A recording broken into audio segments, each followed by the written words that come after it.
안녕하세요. 내중신 채널 가족 여러분 반갑습니다. 김찬주입니다. 어느덧 이렇게 또 금요일이 왔네요. 참 빨리 가는 것 같죠? 제만 그런가요? 아마 다 그러실 것 같은데요. 네, 아무튼 이렇게 또 금요일 저녁이고요. 오늘 우리는 두 번째 시간입니다. 소위 말하는 벽돌책입니다. 벽돌처럼 무겁다 할까요? 또 벽돌처럼 딱딱하다, 읽기가 만만치 않다, 그런 뜻도 있겠죠. 아무튼 벽돌책, 이제 두 번째 시간으로 들어옵니다. 프랑스 역사를 할 텐데, 프랑스 역사가 왜 중요한가 하면은, 우리가 영국사를 해왔다면은 두 번째로 프랑스사를 하게 되면은 거의 한 반은, 세계사의 한 반은 했지 않나, 이런 생각이 듭니다. 그래서 반복되기도 하고요. 영국 역사하고요. 또 치열하게 서로 싸움질한 그런 경우도 있고 하니까 보시게 되면 영국사 많이 아마 이렇게 언급될 겁니다. 그래서 그동안에 혹시 제대로 못 오셨더라도 한 번 더 기회가 있습니다. 그러고 세계사를 하려 하거든요. 그래서 세계사를 하게 됐을 때 훨씬 쉽게 할 수 있기 때문에 그러거든요. 좁은 땅에 살면서 왜 세계사를 해야 되나, 이런 생각도 하실 수가 있죠. 오히려 그러기 때문에 해야 됩니다. 우리는 그동안에 북쪽으로 가는, 북한이 막아져 있으니까 북쪽으로 가는 게 막혀지고, 그러다 보니까 우리는 어떻게 보면은 섬처럼, 섬이 아니면서 섬처럼 된 지역에서 지금까지 살아왔습니다. 그래서 저는 세계에 대한 것을 먼저 품고 세계사에 대한 생각들을 가지고 세계로 더 뻗어나가야 된다, 이런 생각을 하는 사람이거든요. 그래서 여러분 눈치채셨겠지만은 우리가 하는 계속해서 해양문학을 많이 하게 되는 이유가 또 그것 때문에 그렇습니다. 그래서 해양문학을 해나가면서 또 프랑스 역사를 공부하면서 그렇게 가면은 분명히 아주 앞으로 이제 한 3년 반 정도 남았죠. 한 3년 반만 더 하면은 여러분이 많이 달라질 걸로 그렇게 기대합니다. 아무튼 그래서 이 벽돌책, 오늘 마침내 두 번째 시간에 들어왔다, 이 얘기입니다. 지난번에 보셨다시피 일단은 역사는 안타깝다 할까요? 역사에 원래 그렇습니다. 역사는 이긴 자의 역사지, 살아남은 자의 역사지, 죽은 자의 역사는 있을 수가 없습니다. 망한 자의 역사는 있을 수가 없습니다. 그런 면에서 어떻게 보면 역사를 우리가 볼 때에 그러면은 이 역사에서 기록되지 못하는, 또는 역사에서 기억되지 못하는 쪽은 어떻게 될 건가? 그래서 이제 사학자들이 필요한 거죠.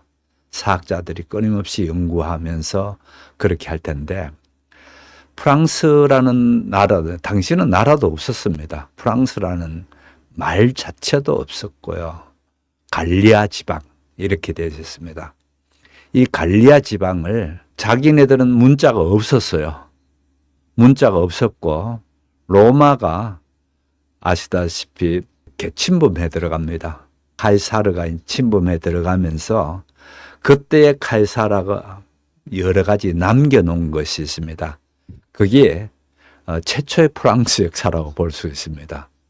불행히도 그 역사는 대부분 로마가 왜 이 미개인들을 침입해서 개화시켜야 되는가를, 그런 데에 주목적이 있기 때문에 매우 미개인으로 그렇게 되어져 있습니다. 예를 들어 가지고 공포감을 조성하기 위해서 전쟁에서 이긴 게 되면은 적들의 목을 잘라다가 집에다가 처마 밑에다 쭉 달아놨다든지, 사실은 당시에 그러지 않았답니다. 안 했는데 한 200년 이전에 그런 풍속이 있었답니다. 또 그런 풍속이랄까, 그런 게 있었는데 그게 이제 얘기로 전해들어다 보니까 카이사르가 침범해서 들어갔을 때 그 얘기를 들었겠죠. 그래서 이제 그게, 얘들은 이렇게 그 야만인들이다, 이렇게 됐고요. 또 그 다음에 식사 예절이라는 게 있었습니다. 있었는데 불구하고 이들은 거의 짐승 비슷해서 소고기, 넓적다리 하나를 두고는 서로 칼질하고 싸움질부터 먼저 하고 이긴 자가 먹더라. 이렇게 된 것도 그거는 전혀 또 사실도 아닌 건데 이제 그렇게까지도 했고요. 아주 무식한 걸로 그렇게 기록되어 있었습니다. 근데 역사는 이제 그렇게 가이사르가 그렇게 갈리아 여행기, 갈리아 침략기 뭐 이런 책이 있는데요. 지금 남았는 책은 얄팍하게 남았습니다만은 저도 이제 그걸 읽어보려고 보다가 그만뒀어요. 어려워요. 왜 어려운가 하면은 그걸 그대로 이제 번역을 해놨다 보니까 당시에 지명이 많이 다르고 하여간 지금 어디가 어떻게 되는 건지도 잘 모르겠고 그러다가 읽다가 그만둬버린 책 중에 하나가 그 책인데요. 얄팍한 책입니다. 주로 그 책에 이 갈리아라는 게 나옵니다.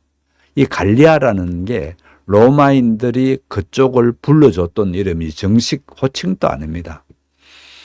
그러면은 그 사람들은 어떤 민족일까?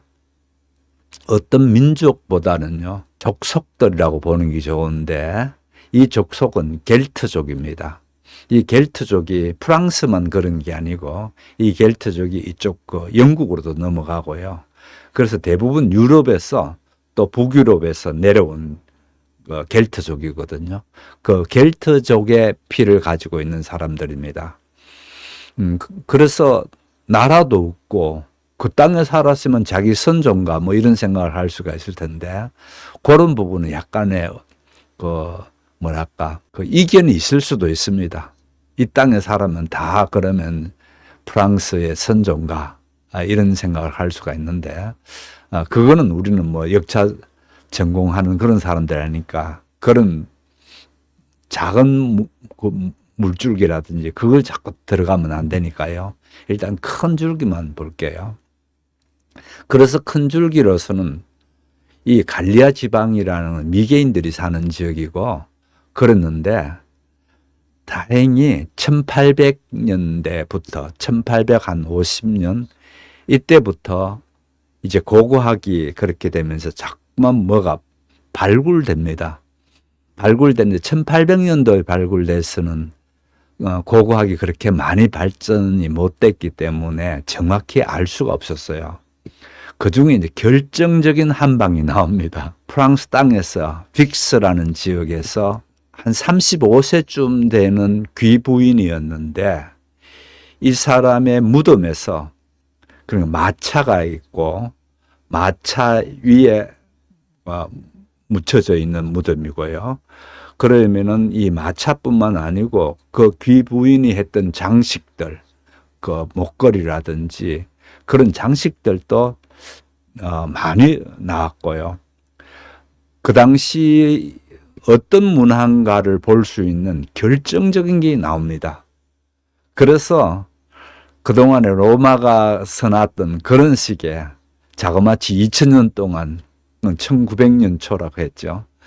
2000년이 넘는 기간 동안에 잘못 알려주는 역사가 결정적으로 이때에 이제 바뀌어지는 얘기입니다. 그래서 빅스의 귀부인 이렇게 되는 얘기인데요. 오늘 주제는 그 얘기를 할 겁니다. 일찌감치 프랑스는 독특한 자기 문화를 갖고 있었구나. 문화가 누가 우월하다, 뭐 열등하다라는 걸 얘기를 하는 게 아니고 로마인들이 기록해 놓은 것처럼 그런 아주 미개한 사람들이 산 게 아니고 상당히 문명인들이 살았다. 이런 결과물들이 나오게 됩니다. 그래서 오늘 그 얘기를 주로 할 텐데요. 여러분 책 갖고 계시는 분은 주로 이 책을 옆에 두시면 좋겠습니다. 그래서 제가 이 책의 어느 부분에 지금 하고 있고 몇 페이지를 할 겁니다라는 얘기를 그때 할 테니까요. 여러분 책을 보시면서 오시게 되면은 훨씬 더 나중에 복습할 때든지 이럴 때도 도움 될 테니까 책이 있으신 분은 옆에 두시는 게 좋습니다. 자, 그러면은 우리는 이렇게 역사를 할 때 그냥 쑥 들어가지 말고 항상 의문을 좀 가져보면 좋습니다. 왜 빅스라는 지역이 이같이 그 고대 유물이 나올 수 있는 그런 묘가 있었을까? 이런 생각을 먼저 해볼 수가 있겠죠. 그러면 틀림없이 이 지역이 고대에서 상당히 문화가 활발할 수 있는 지역이 됐을 거다. 이런 생각을 가질 수가 있고, 거기서 좀 더 한 걸음 더 나아가게 되면은 프랑스 그 넓은 땅에서 왜 하필 빅스일까? 왜 하필? 이런 생각을 또 해볼 수가 있겠죠. 그래서 그런 질문들을 자꾸 던지면서 하시면은 훨씬 더 역사 공부를 한다든지 어떤 공부를 할 때에 도움될 수 있는 부분이거든요. 그래서 제가 일단은 오늘 프랑스 지도부터 먼저 하면서 그렇게 보도록 할게요. 상당히 그 줌아웃 했는, 그래서 제가 어떻게 프랑스가 어느 지역의 역사를 우리가 하려고 하는가 보다, 이런 부분부터 좀 먼저 분명히 하고 가시면 좋겠습니다. 자, 여기 지도 가운데서 너무 조금 더 확대를 해볼게요. 좀 더 확대해 보면 중앙에 빨간색으로 된 이 부분이 프랑스로 되어져 있고요. 다 아실 테지만은 볼게요. 제가 지금 그리고 있는 지역이 프랑스의 국토를 그리고 있습니다. 상당히 큽니다. 그동안 쬐끄만 영국을 하다가 이거 보면 상당히 크죠. 이렇게 큰 지금 빨간색으로 그려진 지역이 여기가 프랑스고요. 우리나라 제주도처럼 여기에 섬도 또 하나 있습니다. 이렇게 요 지역들이 현재 프랑스 국경이라 할까요? 이렇게 되는 부분입니다. 물론 프랑스 밑에는 스페인이 있고요. 그 다음에 스위스가 옆에 여기에 있고, 이태리가 또 여기에 있죠. 그 다음에 바로 국경을 접하는 지역이 독일이 이렇게 있고요. 그 다음에 벨기에가 있고, 그 다음에 이쪽이 영국입니다. 이렇게 된 지역이. 예. 그래서 우리가 지금 보는 지역이 이쪽 지역의 지도다라는 것부터 먼저 확실히 해놓고 가시면 좋겠다. 이런 겁니다. 왜 하필 빅스일까? 빅스가 요 지역입니다. 그건 프랑스에서 동쪽이죠. 동부 지역이죠. 요 지역이 빅스라고 된 지역입니다. 아니, 어떻게 바로 저것도 아니고 내륙 상당히 들어와 있는데 대부분 보면 바닷가든지 이런 쪽이 먼저 되거든요. 왜 이 지역이 먼저 이렇게 되는가 하면 이유가 있습니다. 이 세느강, 센강이라고 그러죠. 센강이 이렇게 흐르고요. 또 론강이 이렇게 흘러서 올라갑니다. 그 센강, 론강이 이렇게 흘러들어오면서 만나는 지점이 빅스라는 지점이고요. 또 이쪽으로도 또 강이 하나 흐릅니다. 그러면 어떻게 되나요? 일단은 이쪽이 이제 대서양인데, 이 대서양으로 나갈 수 있는 길, 대서양에서 들어오는 것들이 이 해운, 강을 통해서, 옛날에는 제일 먼저 강을 통해서 교통이 발달하게 됐거든요. 그래서 이 해운을 통해서 이렇게 들어오는 지역이고, 또 이쪽은 지중해입니다. 뭐라고 하더라도 이 지중해 지역, 이쪽 지역이 그리스가 옆에 여기 있죠. 그리스라든지 이 지역들이 가장 문화가 먼저 발전된 지역이니까 이 지역들의 문화들이 이렇게 들어오기 쉽도록 되죠. 그렇지 않습니까? 이렇게 되는. 그래서 이쪽 저쪽 문화가 들어와서 부딪히는 지점이 요 빅스라는 지역이었다. 그래서 이 지역이 먼저 이같이 문화가 융성해 줄 수 있었고, 여기에서 마침내 부장품이라 할까요? 그런 게 나왔다. 이런 겁니다. 그러면은 부장품들은 그러면 어떤 것들이 있었는가라는 것을 제가 한번 보여드릴게요. 이게 엄청난 겁니다. 1953년, 54년 이렇게 이태 동안 발굴해낸 건데요. 요 지역입니다. 아까 했던 빅스라는 지역에, 요 지역에 부르고뉴 지방, 프랑스의 부르고뉴 지방 이렇게 됩니다. 어떻든 여기에서 빅스라는 지역에서 출토되어지는 건데, 이때에 출토되어진 유물들이, 요즘은 과학이 잘 되니까 정확하게 연도가 언제라는 걸 알 수가 있죠. 기원전 520년경에 만들어진 무덤이더라. 그렇게 알게 됐습니다. 당연히 로마가 그렇게 할 때였죠. 520년경에 되어지는 이 문화가 나왔는데 그 나왔던 것 중에서 제일 첫 번째 여기 한번 보십시오. 여기에 약 52cm에 해당하는 청동상인데 이 청동상이 굉장히 정교하게 되어 있더라는 겁니다. 그래서 유럽에서 현재도 그 당시에 남아있는 유물 가운데 가장 정교한 청동상입니다. 그럴 정도로 청동상이 있고요. 그 다음에 여기에 철로 만든 단검들이든지 철제 무기들이 이렇게 나옵니다. 그러면은 이때 철제 문명이 분명하게 들어왔다라는 부분을 볼 수가 있죠. 그래서 여기에 보면 철제 그걸 볼 수가 있고요. 이렇게 되죠. 그 다음에 이 귀부인이 하고 있었던 목걸이라든지 장식품 다 이게 금으로 된 겁니다. 그렇게 되는 장식품들이 있었고요. 그 다음에 더 놀라운 게 있습니다. 여기 보면 중간에 이렇게 사람 모양도 그려져 있고 뭐 정교하게 그려져 있죠. 이게 상당히 큰 겁니다. 쬐끄만 정도가 아니고요. 여기에서 많은 의미가 있습니다. 그래서 제가 이제 그 얘기를 조금 드릴 테니까요. 이게 도무지 뭘 의미하는가 이거를 같이 한번 봅시다. 과학이라는 게 참 이런 거는 재미있죠. 그죠? 과거의 역사가 결국은 이 유물을 통해서 이제 말끔히 드러나죠. 말끔히 드러나면서 오늘 밤에 주된 얘기는 여기서 출토되어진 이 출토물은 어떤 의미가 있는가 이거를 보자는 겁니다. 제일 첫 번째에 이렇게 볼 수가 있습니다. 이제 몇 가지 의미를 줄 수가 있는데 제일 첫 번째는 이 귀부인 무덤이 이 프랑스 이 지역이 고립된 지역이 아니고 그러니까 로마가 기록했던 것처럼 미개인들이 사는 고립된 지역이 아니고 매우 활발히 주고받으면서 무역을 했더라라는 부분을 나타나는 겁니다. 왜 그런가 하면은 그 커다란 그 포도주를 부어가지고 포도주를 마실 때는 포도주 자체로 마시는 게 아니고요. 포도주는 항상 물을 이렇게 섞게 되어 있답니다. 그렇게 되어 있는데 그래서 이 포도주를 섞을 때 쓰는 용기인데요. 그 용기가 상당히 큰 겁니다. 어느 정도로 큰가 하면은요. 높이가 1m 65cm네요. 직경이 1m 27. 그러니까 얼마나 큰가를 보겠죠. 무게가 자그마치 210kg이고요. 요 하나가요. 이 거대한 용기의 용도가 뭔가 하면은요. 말씀드렸다시피 당시는 아직 기술이 안 돼서 이쪽에서는 포도주를 그렇게 잘 재배할 수가 없었답니다.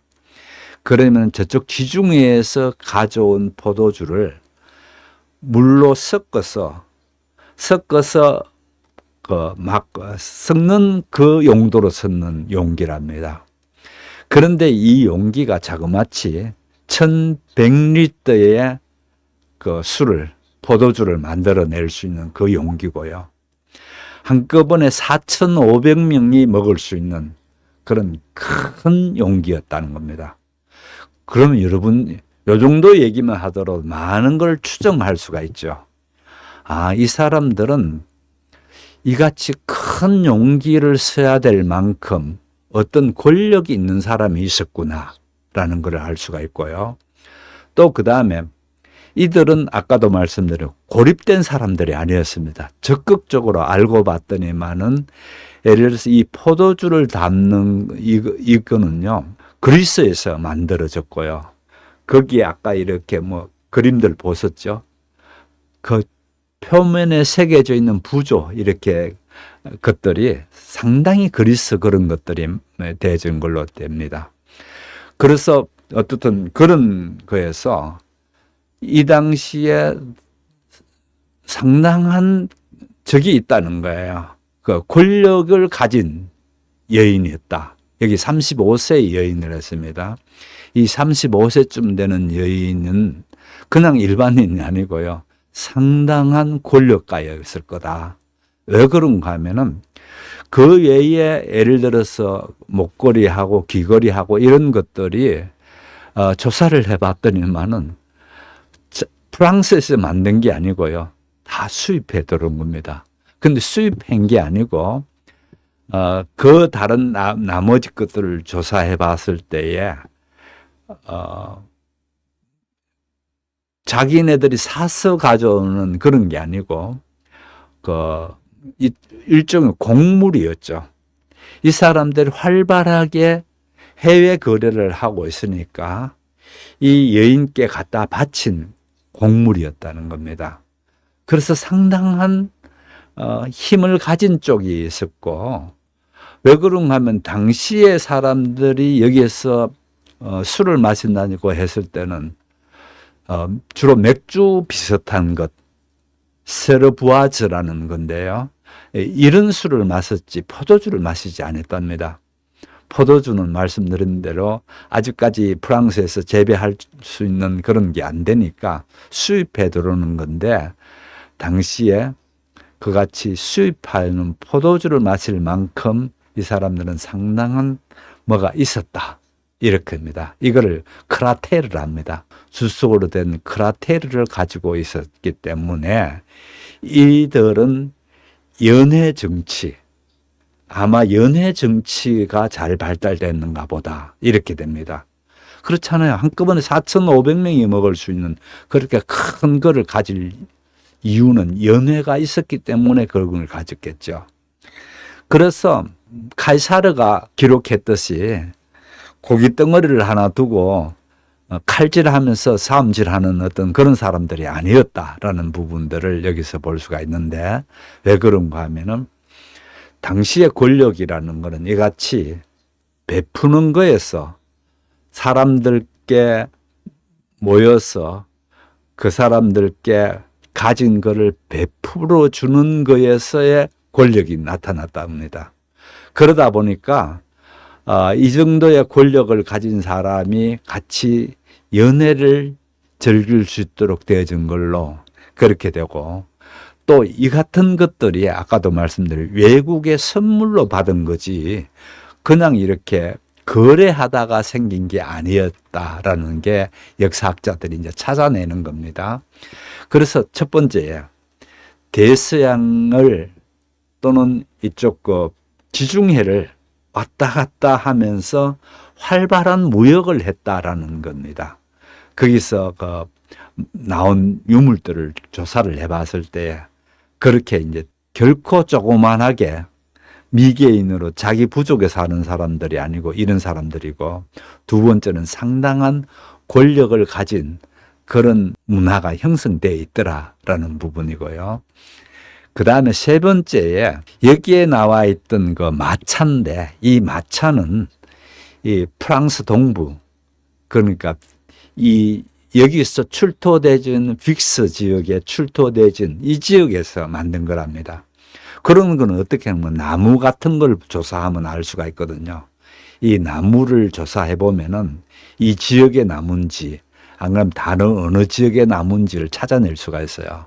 그래서 어떻든 이 마차를 만든 부분이 아주 정교하게 만들어졌다는 겁니다. 그러니까 마차의 장식이 아주 화려하고, 그래서 이쪽 당시에 프랑스 동부에서 갈리아 현지죠. 현지에서 상당히 기술을 가지고 있었다. 이런 부분들을 볼 수가 있다는 거죠. 그래서 마차 수레를 조립해 놓은 거라든지 철과 황금을 다루는 기술이든지 이런 것들이 우수한 공예 기술이 있었다라는 걸 알았다는 겁니다. 그래서 재밌지 않나요? 어떻게 그동안에 2000년 동안에 그렇게 역사가 됐던 게 이 유물 출토로 인해서 확 뒤집어지고 있는 그런 부분을 보게 되죠. 그래서 결국은 로마인들은 여기에 살고 있는 갈리아인들을 바바리안이라고 했습니다. 영어에 바바리안이라는 영어 단어가 바로 여기서 나오거든요. 이때 바바리안이라는 걸 말을 제대로 할 줄도 모르고 글 또 쓸 줄도 모르고 그래서 버버버버버 하다 보니까 바바리안이라는 미개인이라는 거죠. 영어 단어가 지금 그대로 바바리안을 씁니다.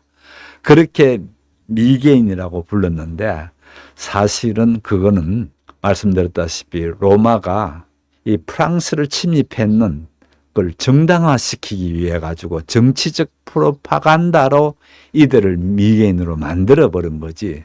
실제 이 같은 유물을 통해서 봤을 때는 그런 사람들이 아니고 상당한 문화적인 힘이 있는 전파력이 있는 그런 사람들이었다. 이 부분이 드러난 얘기입니다. 그래서 결국은 역사라는 거는요, 문자로 남든지 간에 또는 문자로 남지 않으면 이같이 유물로 남게 됐을 때에 그 유물을 통해서 과학자들이 진짜 이 시대의 역사는 어땠구나라는 걸 정확히 알아낼 수가 있거든요. 그런 면에서 싹 뒤집어졌다. 이 얘기입니다. 그래서 오늘 이제 핵심이 이 부분인데 여러분께서 갖고 계시는 책이 있으시면 26페이지를 한번 보시게 되면은요. 26페이지 좌측 상단에 있는 부분인데요. 책이 없는 분을 위해서 여기서도 보여드릴게요. 이게 아까도 말한 1m, 높이가 1m 65고요. 그 다음 폭이 1m 24인가 뭐 그렇습니다. 그럴 정도로 어마어마하게 큰 겁니다. 주석으로 만들어져 있고요. 여기에 보면 목 부분에 여기에 보면 부조물 장식품들 있죠. 뭐를 장식해 놨는가 그런 게 됐죠. 이거를 보고 이걸 만든 사람들이 그리스에서 만들었다. 영감 그리스 신화에 나오는 것들이 여기에 새겨져 있거든요. 그렇게 된 아주 유명한 지금까지 발견되지 않는 크라테르라는 이 고대 시대의 크라테르가 이만큼 크고 이만큼 섬세하고 이만큼 장식띠가 아주 의미가 있답니다. 주둥이에 되어 있는 이걸 프리즈라 하는가 봐요. 이 프리즈라는 이 장식띠가 그리스 전사들이 말을 이끄는 전차들이 새겨져 있고요. 그래서 결국은 겔트, 그러니까 이쪽 사람들이죠. 이쪽 사람들하고 그리스 사람들하고 교역이 잘 되고 있었다라는 부분을 여기에서 이걸 통해서 볼 수가 있습니다. 그래서 우리는 이렇게 유물로 보다 보니까 좀 생생한 것은 떨어지긴 한데요. 그러나 상당히 의미 있는 정말 중요한 부분입니다. 자, 이 부분을 또 확실히 한번 가고 해볼게요. 이 유적지가 왜 여긴가 하면은 대표적인 유적지가 부르고뉴 지방의 픽스다. 그래서 혹시 여러분이 나중에 프랑스에 가서 여행하기 위해서는 여행 일정을 짤 때에 픽스를 나는 가보려 한다. 그렇게 했을 때에 상당히 그 여행 짜는 쪽이든지 여행 왔을 때에 사람들 대하는 게 달라질 겁니다. 왜냐하면 프랑스 최고의 유적지인데다가 고대 유적지거든요. 그래서 이 고대 유적지가 될 수밖에 없었던 건 지중해로 가는 교역로와 대서양로로 나가는 교차 지역이었고 기원전 520년경으로 추정되는 봉분에서 귀족으로 보이는 이 빅스의 귀부인이라는 사람이 여기에 마차에 누워 있는 상태에서 당연히 뼈만 남았던지 뭐 뼈도 안 남았을 수도 있죠. 그런 형태로 발굴되어지는데 여기에 많은 부정품이 있었다는 겁니다. 이 부정품들이 어떤 거였는가 이런 얘기들입니다. 그래서 우리도 경주에 보면 신라고분 이런 거 하면서 당시 우리 선조가 얼마나 대단한 세공 기술이 있었는가라는 걸 알게 됐죠. 예를 들어 가지고 저도 참 그거를 이렇게 해설해주는 해설을 보면서 놀랐던 거는 이 나중에 우리는 돋보기도 있고 이러니까 확대해 가지고 들다 보니까 금을 다루는데 정말 정교하게 잘 다루는 겁니다. 어떻게 하는가 하면은 그 금을 만들면서 작은 금방울을 떨어뜨려 놓는데요. 도저히 육안으로는 안 될 그런 것까지도 다 만들어 놓은 게 우리 신라 고분에 나오는 금관이거든요. 그래서 금관이 그렇게 유명한 겁니다. 그냥 뭐 지난번에 트럼프가 왔을 때 금관 이렇게 해주니까 뭐 그런가 보다 아니에요. 우리 문화의 찬란함이 거기에 있거든요. 그래서 참 그 놀라운 거는 당시에는 아까도 말씀드렸듯이 돋보기 없었습니다. 없었는데 거의 눈에 실질적으로 보이지 않는 정도의 그 금방울을 만들어서 정교하게 그렇게 해냈을까? 이런 거는 알 수가 없는 부분이죠. 그런 만큼 우리나라의 손기술은 정말 뛰어난 거죠. 자, 그런 것처럼 여기에서 나온 것들이 참 대단한 거다. 이런 얘기고요. 그런데 이 빅스를 했던 이 문화는 오래가지 못합니다. 이 사회는 망해버립니다. 그래서 이 사람들은 망하면서 두 번째 라틴 문화라는 게 또 나타납니다. 이전의 단계를 이렇게 학자들은 얘기한답니다. 할슈타트 문화라고 하는데 이 할슈타트 문화라는 게 거의 두 번째 라틴 문화와 별 차이가 없긴 한데 결정적으로 중요한 게 있더라는 겁니다. 그 결정적으로 중요한 게 뭔가 하면 불평등의 성격이 달라지더라라는 부분입니다. 자, 이 시대에 아까도 봤었죠. 그렇게 많은 사람이 모여서 연애를 해야 될 만큼 그만큼 권력진 사람의 권력이 상당히 셌다는 거죠. 그렇게 화려했다는 거죠. 그런데 두 번째 이어서 나오는 이 문화, 라틴 문화라는 거는요, 덜 화려하더라는 겁니다. 마차도 더 작아지고, 덜 화려하고, 또, 그 수준이 상류층의 사치 중심의 그게 아니더라는 겁니다. 그러면서도 동시에 군사적인 특징이 잘 나타나더라는 겁니다. 왜 그런가 하면 당시에는 철제 무기가 제대로 등장하더라는 겁니다. 철제 무기가요. 이 부분도 중요한 부분인데요. 예를 들어서 중국을 한번 볼게요. 중국을 보시게 되면은요, 기원전 한 500년, 550년, 요때쯤 되면은 중국이 철제 문화로 들어옵니다. 고전에는 청동기 문화였겠죠. 또 청동기 문화 이전에는 구리 문화죠. 그러면 차이는 뭔데? 구리는 너무 무르단 말이에요. 대신에 구리를 뽑아내기는 쉬워요. 열을 가하게 되면 쉽게 뽑아내서 뭘 만들기는 쉬운데 문제는 이게 너무 물러요. 그래서 여기에다가 주석을 섞으면 된다라는 걸 알게 되고요. 딱딱하다는 걸 알게 되고, 그 다음에 나온 게 철제인데 철제 무기가 엄청나게 달라집니다. 왜 그런가 하면 청동기를 할 수 있는 거는 훨씬 더 광물이 희박해요. 적어요. 거기에 비해서 철은 지구상에 어디든지 분포할 정도로 뭐 많고 작고 차이는 있겠지만은 굉장히 분포가 넓고요. 쉽게 구할 수가 있습니다. 대신에 이 철을 녹일 수 있는 기술은 상당히 필요했겠죠. 그런데 그 철을 녹이는 기술이 이제 점점 퍼져나갑니다. 퍼져나가는데 중국도 마찬가지로 기원전 550년 이때쯤 되면은 이 철제 무기가 나오기 시작합니다. 이러면서 자, 그다음에 철제가 왜 중요한가 하면은요.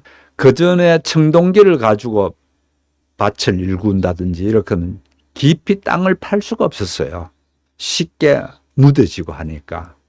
거기에 비해서 철로 만든 농기구를 가지고 땅을 일구게 되니까 수확물이 많아지게 된 거예요. 수확물이 많아지다 보면은 잉여 농산물, 그러니까 내가 먹고 남는 농산물이 나온단 말이에요. 그게 이제 교역이 일어나기 시작하는 겁니다. 서로 나누어 갖기 시작하게 되고요.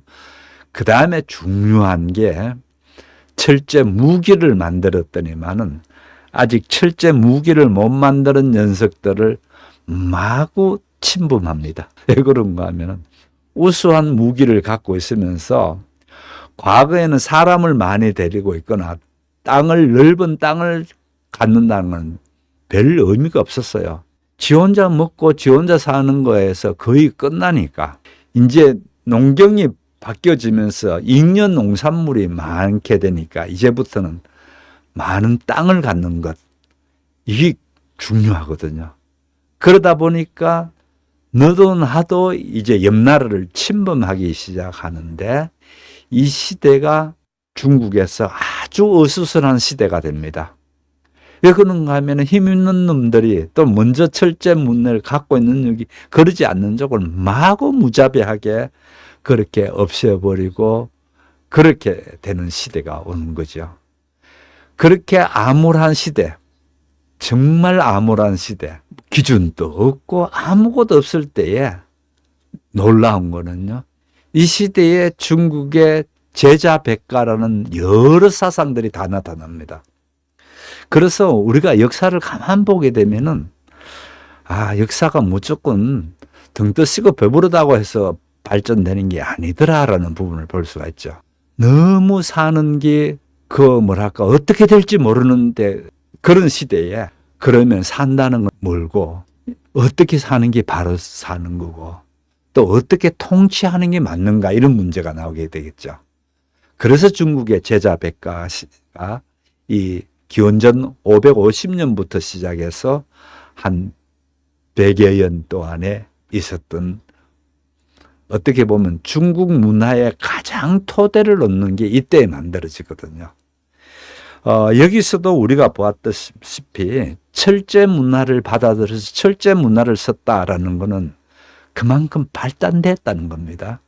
그래서 발달되는 게 아까 말씀드렸다시피 이 라틴 문화, 라틴 문화에 와서 상당히 철제 문화를 쓰고 있더라라는 건데 여기서 보시게 되면은 이런 정복과 약탈 이런 것들이 일어납니다. 이게 중국도 또 그렇죠. 먼저 철제 문화를 가진 게 정복과 약탈을 해왔죠. 여기서도 그렇습니다. 여기 한번 볼게요. 기원전 387년에 브렌누스라는 인물이 이 인물이 이끄는 일파가 로마를 쳐들어갑니다. 이야, 대단하지 않나요?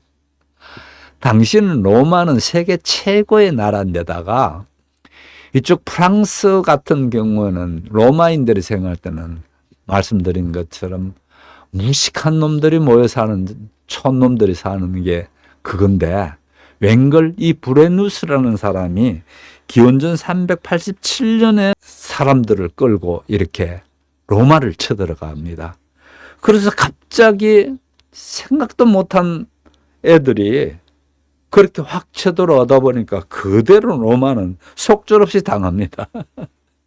이 노인들이 살해당하고 젊은이들이 이제 잽싸게 피신을 하고 캄피돌리오라고 합니다. 그런 언덕인데 캄피돌리아라는 그 언덕으로 이제 젊은이들이 피신을 해가지고 전투를 할 그런 준비를 하고 있었겠죠.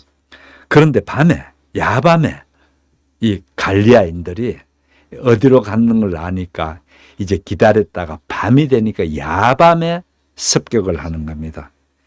이렇게 습격을 해서 올라갔는데 여기에 있던 거위들이 크게 소리 지르는 바람에 여기에 로마 병사들이 화들짝 놀라가지고 깨서 결국은 거위가 소리 질러줘서 했다 해서 이 거위를 신성한 거위라고 그렇게 이름이 붙여졌다고 합니다.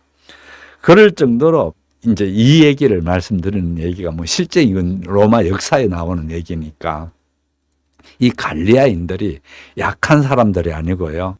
그만큼 힘이 있다는 거예요. 그럼 프랑스에서 넘어갈 때는 원래는 알프스 산을 넘어야 되죠. 당시는 알프스 산을 넘는 건 불가능했어요.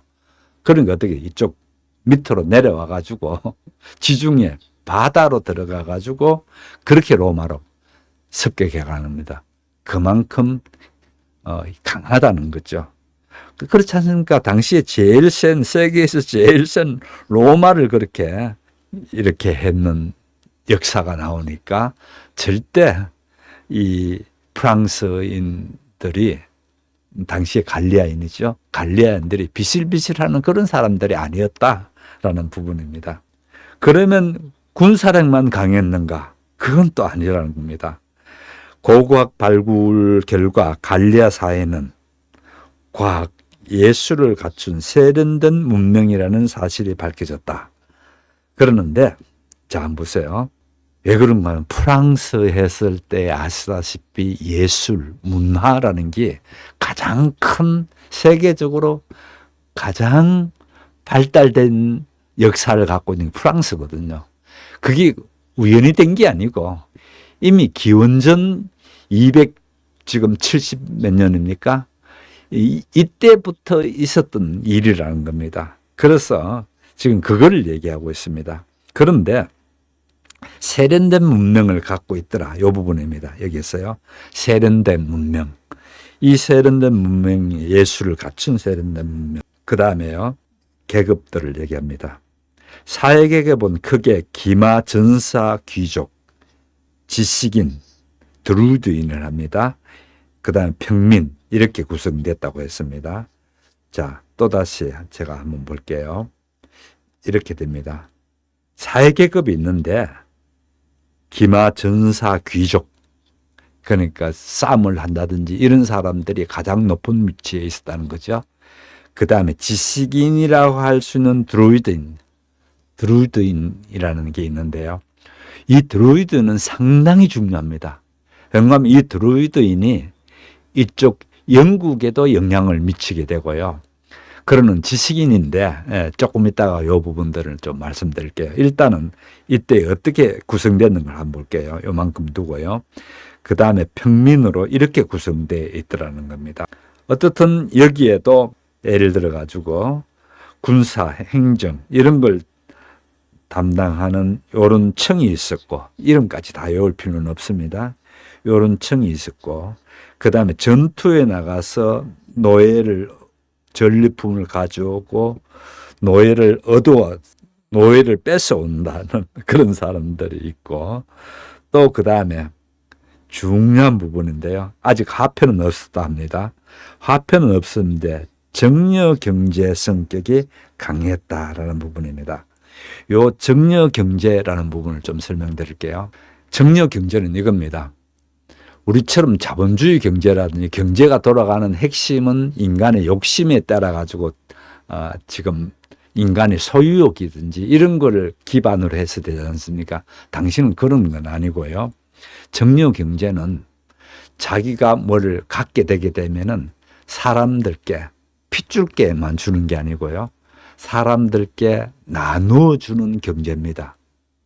그건 참 대단한데라는 생각이 당시에 이제 이런 경제적인 그게 다릅니다.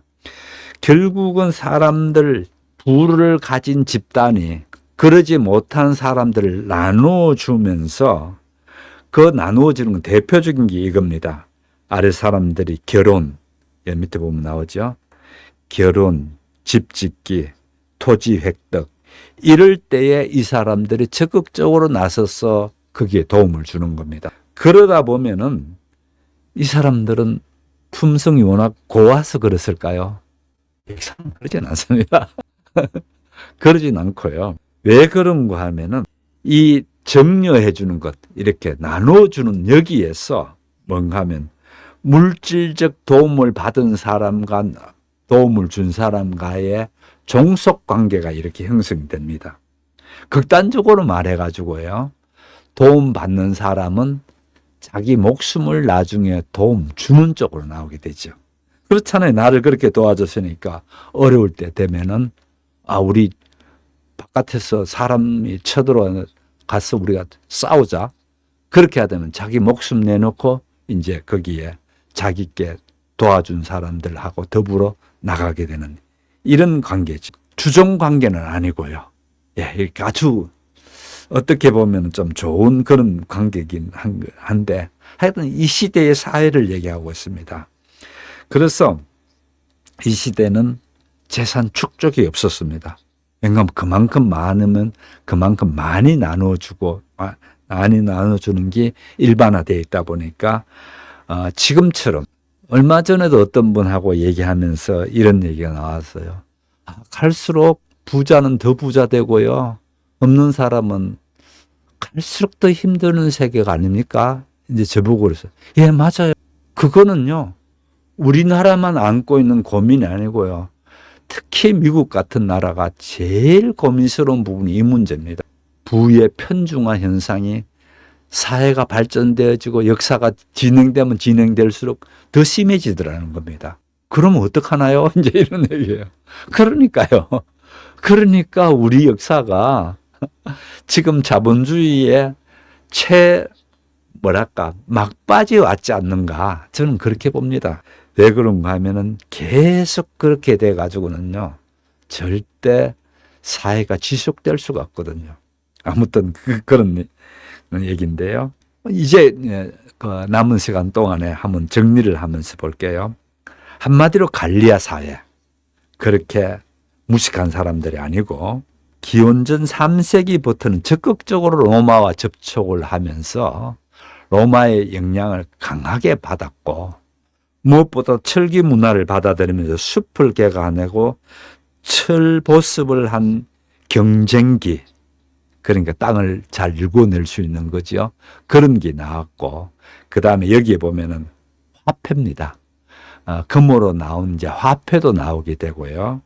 이런 것들이 나오는데, 이 화폐 속에 있는 거는요, 필리포스 2세, 마케도니아의 왕인데, 이 필리포스 2세가 올림픽 마차에서 그 참가한 모습을 당시 화폐로 해서 전 세계에 펼쳐졌다고 합니다.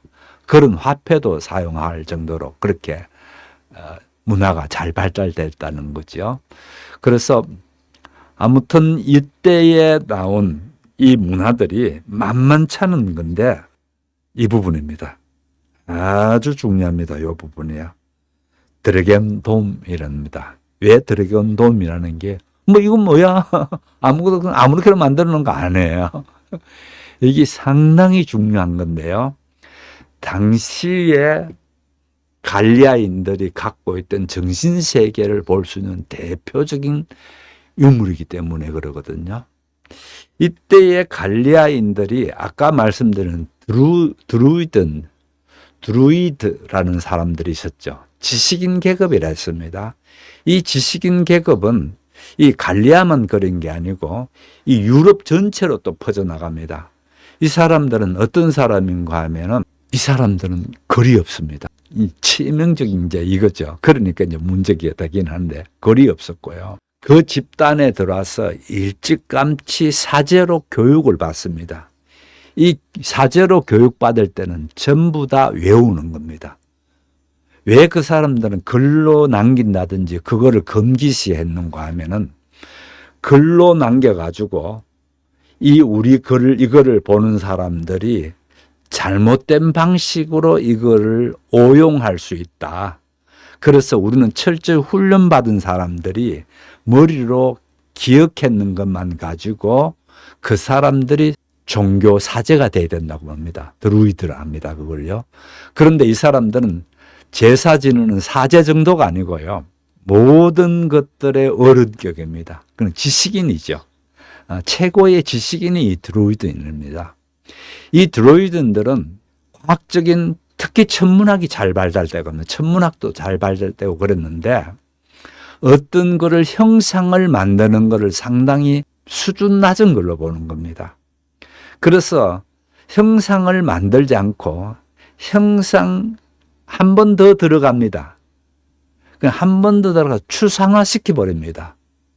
그래서 지금 보면 참 대단한 거죠. 아니, 이 시대에 벌써 추상화가 나왔단 말이에요. 바로 이겁니다. 제가 아까 보여드린 이 유물입니다. 당시에 이런 형태에 이제 해석해낼 수가 없습니다. 글을 남겨놓은 것도 없고, 그걸 머릿속에 외우고 있던 사람은 다 없어지고 없고 이러다 보니까 전혀 이게 뭘 의미하는지는 모르겠는데 틀림없이 얘들이 나온 거를 보게 되면은 주로 제사의식에 서였을 때의 장식품이든지 어떤 걸로 서였다는 게 이제 그렇게 알게 되는 거죠. 그래서 이들은 독특한 그런 예술을 향유했는데 이 예술이라는 게 있는 그대로를 뭐 사자를 보고 사자를 그대로 한다든지 그리스 로마 같은 경우는 그렇게 되죠. 자연 그대로를 본떠옵니다. 그런데 여기는 자연 그대로를 본떠오는 게 자연을 보고 그 다음에 그거를 다시 추상화시켜 버린다고요. 그렇게 추상화시키는 형태가 남아있는 게 이 드래곤돔이라는 게 이 돔입니다. 그래서 이런 형태의 유물들을 남겼는데 무슨 의미를 하는지는 모른다는 겁니다. 왜냐하면 자연적인 것은 이 사람들은 하지 않는 걸로 그렇게 되어 있다 보니까 알 수가 없는 거죠. 해석을 해낼 수가 없죠.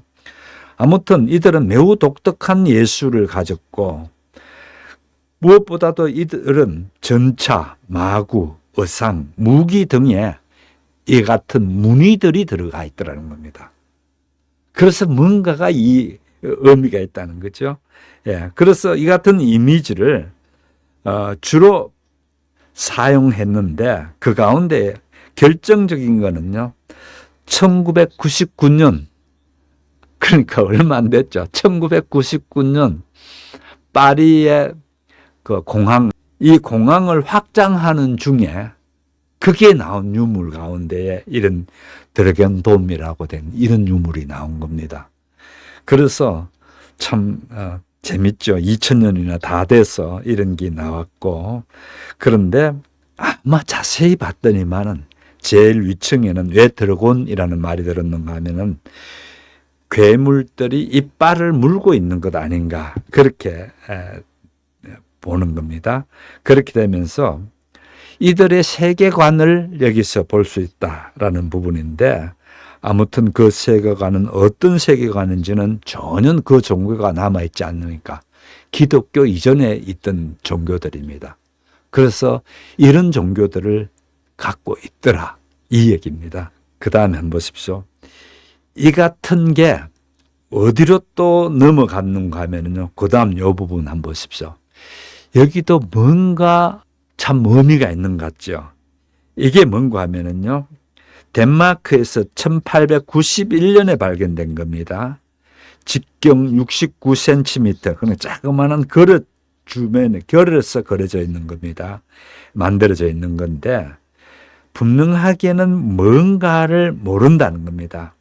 그런데 자세히 보게 되면은 여기에 왼쪽 귀퉁이에 제일 왼편에 큰 사람이 하나 있고 그 밑에 사람들은 방패를 들고 있고 또 뭐 가고 또 한 사람을 붙잡아다가 이렇게 통에다가 머리를 담그는 모습이 보이나요? 아, 이게 당시에 이들이 사용했던 종교 형태를 이 그릇에다가 해놓지 않는가 이렇게 보는 겁니다. 그래서 어떻든 이런 것도 여기에 연결되더라라는 부분인데요. 이제 정리를 마지막 끝내면서 볼게요. 이들은 이같이 고도의 문화를 가지고 있는데 나중에 현대에 들어와서야 비로소 이 같은 것이 나올 수 있는 게 그 당시에 벌써 했더라는 겁니다. 추상화식을. 추상화라는 게 나온 지가 얼마 안 되거든요. 그럴 정도로 됐는데 이 자들은 벌써 추상화를 추상적인 생각을 할 줄 알았다는 사람들이라는 겁니다. 그래서 이들은 정신적인 부분에서 상당히 그 높은 수준에 있지 않았는가 이런 쪽으로 보고요. 특히 점성술과 천문학에 뛰어난 그걸 갖고 있었다 이런 부분입니다.